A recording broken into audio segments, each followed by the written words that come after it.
Hi, ഇന്ന് നമ്മൾ കാണാൻ പോകുന്നത് ഒരു വളരെ ചെറിയ റൂമിൽ സെറ്റ് ചെയ്തേക്കുന്ന ബെഡ്റൂം കബോർഡ്. കുഞ്ഞൊരു ബെഡ്റൂം കബോർഡ്. ഈ റൂമിൻ്റെ സൈസ് 10x8 ആണ്. അത്രയും ചെറിയ സൈസിലുള്ള ഒരു റൂമാണ്. അതിനകത്ത് സെറ്റ് ചെയ്തേക്കുന്ന കബോർഡാണ് കാണാൻ പോകുന്നത്. അത് അതിൻ്റെ ഈ സൈഡിൽ നമ്മൾ ഒരു സിംഗിൾ വാർഡ്രോബ് സ്റ്റൈലാണ് സെറ്റ് ചെയ്തേക്കുന്നത്. ഇവിടെ ഷർട്ട് ഹോൾഡറാണ് ആദ്യമേ തന്നെ ടോപ്പിൽ സെറ്റ് ചെയ്തേക്കുന്നത്. അടിയിലൊരു 2 തട്ടും നമ്മൾ സെറ്റ് ചെയ്തിട്ടുണ്ട്. ഇവിടെ നിലവിലൊരു സ്ലാബ് ഉണ്ടായിരുന്നു. അപ്പോൾ സ്ലാബിൻ്റെ അടിയിൽ നമ്മളൊരു വുഡൻ ഷീറ്റ് കൊടുത്തിട്ടുണ്ട്. പിന്നെ ഈ ഡോറുകൾക്കെല്ലാം ഒരു വുഡൻ തീമിൽ തന്നെ ബോർഡർ സെറ്റ് ചെയ്തിട്ടുണ്ട്.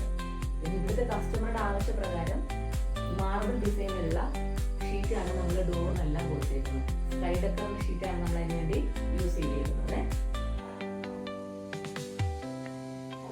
ഈ കോട്ടിന്റെ ലെഫ്റ്റ് സൈഡിലായിട്ട് തന്നെ കുഞ്ഞൊരു ഡ്രസ്സിംഗ് യൂണിറ്റ് കൂടെ നമ്മൾ സെറ്റ് ചെയ്തിട്ടുണ്ട്.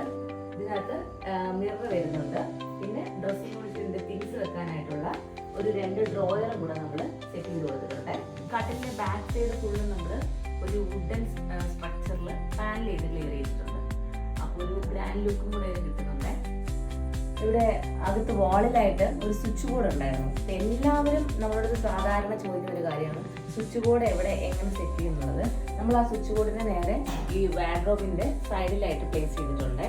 ഏത് പോർഷനാണെങ്കിലും നമുക്ക് ഇതിന്റെ സൈഡിലായിട്ട് ഉപയോഗപ്രദമായ രീതിയിൽ തന്നെ നമുക്ക് പ്ലേസ് ചെയ്യാൻ സാധിക്കും.